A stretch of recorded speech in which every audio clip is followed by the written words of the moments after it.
घाटी फिर हुई लहूलुहान। कब तक ऐसे जाएगी बेकसूरों की जान। नमस्कार, शाम के 7 बज रहे हैं, आप देख रहे हैं भारत की बात।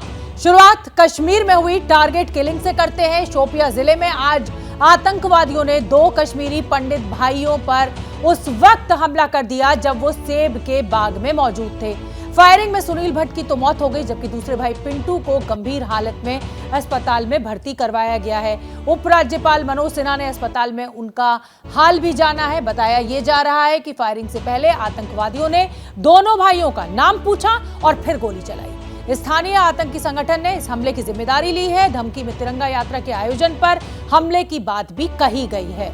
और हम आपको बता दें कि हर घर तिरंगा अभियान में हिस्सा लेने की वजह से उत्तर प्रदेश के बिजनौर में भी एक शख्स को सर तन से जुदा करने की धमकी मिल गई है।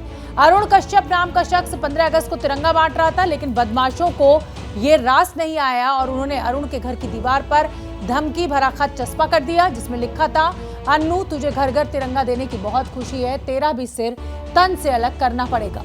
आईएसआई के साथी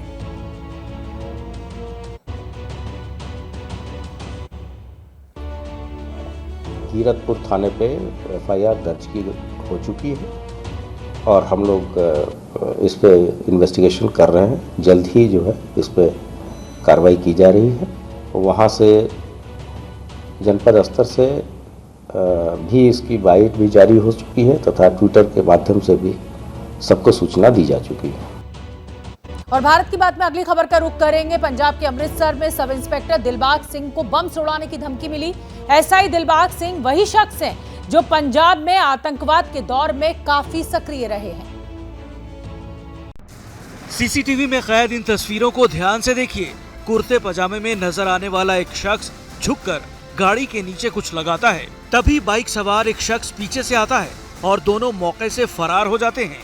तस्वीरें पंजाब के अमृतसर की हैं, जहां आतंकी अमृतसर के एक सब इंस्पेक्टर दिलबाग सिंह की गाड़ी को बम से उड़ाने की फिराक में थे। आतंकियों ने दिलबाग सिंह के घर के बाहर खड़ी उनकी सरकारी गाड़ी में सोमवार रात को बम लगा दिया, लेकिन पुलिस की सतर्कता से आतंकी साजिश नाकाम हो गई। पुलिस ने मौके से एक डेटोनेटर भी बरामद किया है। बता दें कि सब इंस्पेक्टर दिलबाग सिंह आतंकवाद और आतंकियों के खिलाफ काफी एक्टिव रहते हैं। इसी को लेकर आतंकवादी दिलबाग को निशाना बनाने की कोशिश कर रहे थे। इससे पहले भी उन्हें धमकी मिल चुकी है। पुलिस अब डेटोनेटर की मदद से इस आतंकी साजिश के तारों को सुलझाने की कोशिश में जुटी है। उत्तर प्रदेश में योगी सरकार के आदेश के बाद जेल मैनुअल में बदलाव हुआ है। अब जेल में महिला कैदियों को मंगलसूत्र पहनने की इजाजत के साथ साथ कई और सुविधाएं भी दी जाएंगी।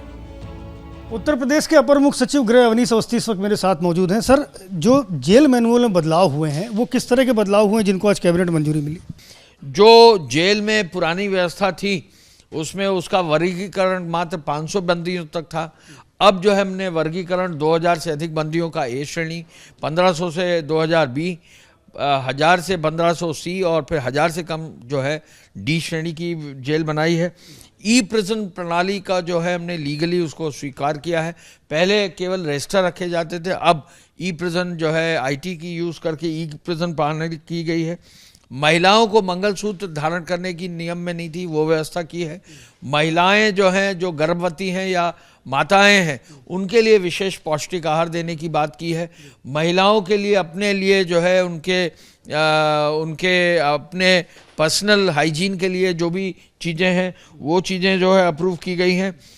जेलों में अभी तक सरसों के तेल का इस्तेमाल होता था नियमतः। अब हलवा पूड़ी बनाने के लिए कभी अगर किसी व्रत या त्योहार हो तो उन सब में जो है रिफाइंड ऑयल के यूज़ को भी अलाउ किया है। महिलाओं के श्रृंगार से जुड़ी हुई कुछ चीज़ें, महिलाओं के लिए शैम्पू की व्यवस्था की गई है। महिलाओं के लिए बाल काटने के लिए जो है लिखित पढ़त में व्यवस्था है कि वो उनका अधिकार होगा। इसके साथ साथ कारागारों में व्रत है, अगर कोई हिंदू है तो वो व्रत रख रहा है, अगर कोई मुस्लिम है तो वो जो है रमज़ान के महीने में जो है अपना शाम को ही वो भोजन करते हैं। तो इसके लिए रमजान में क्या सर खजूर मिलेगा जेल की? जी बिल्कुल, खजूर की व्यवस्था की गई है और हिंदुओं के लिए गुड़ आदि की व्यवस्था की गई है। बिहार में महागठबंधन सरकार के खिलाफ बीजेपी दिल्ली में अपनी रणनीति तैयार कर रही है। गृह मंत्री अमित शाह और बीजेपी अध्यक्ष जेपी नड्डा की अगुवाई में बिहार बीजेपी के कोर ग्रुप की बैठक करीब 1 घंटे से चल रही है और इस बैठक में अमित शाह के साथ साथ बिहार बीजेपी के अध्यक्ष संजय जायसवाल, नित्यानंद राय सहित नीतीश कुमार सरकार में मंत्री रहे तमाम नेता मौजूद हैं। बड़े नेताओं की बात करें तो बिहार से बीजेपी के केंद्रीय मंत्री और पूर्व केंद्रीय मंत्रियों को भी इस बैठक में बुलाया गया है। माना यह जा रहा है कि बैठक में पार्टी कोई बड़ा फैसला ले सकती है। तो आप देख सकते हैं गृह मंत्री अमित शाह और बीजेपी के राष्ट्रीय अध्यक्ष जेपी नड्डा की अध्यक्षता में ये बैठक चल रही है बीजेपी कोर ग्रुप की। हालांकि माहौल बड़ा हल्का फुल्का दिख रहा है, सब हंस रहे हैं। और रुक करेंगे अगली खबर का। गुजरात और महाराष्ट्र में ड्रग्स की बड़ी खेप पकड़ी गई है। बड़ौदा में गुजरात एटीएस और बड़ौदा एसओजी ने ड्रग्स की फैक्ट्री पकड़ी है, जहां से गुजरात के इतिहास की सबसे बड़ी ड्रग्स बरामदगी की संभावना है। अब तक करोड़ों की ड्रग्स जब्त की जा चुकी है। ये फैक्ट्री बड़ौदा के सावली मोक्सी रोड पर है। यहाँ मार्बल डस्ट के कारोबार की आड़ में एमडी ड्रग्स बनाने का काम चल रहा था। जानकारी के मुताबिक कल रात से ही इस फैक्ट्री में छापेमारी चल रही है।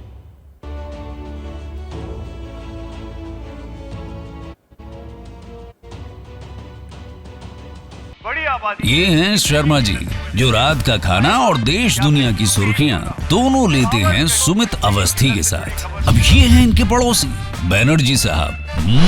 मिष्टी दोई खाते खाते पूरा बंगाल जान लेते हैं सुमन दे के साथ। इनकी तरह आप भी देखें अपने फेवरेट न्यूज एंकर को एक ही ऐप पर और डाउनलोड कीजिए एबीपी लाइव ऐप अपने स्मार्ट टीवी पर।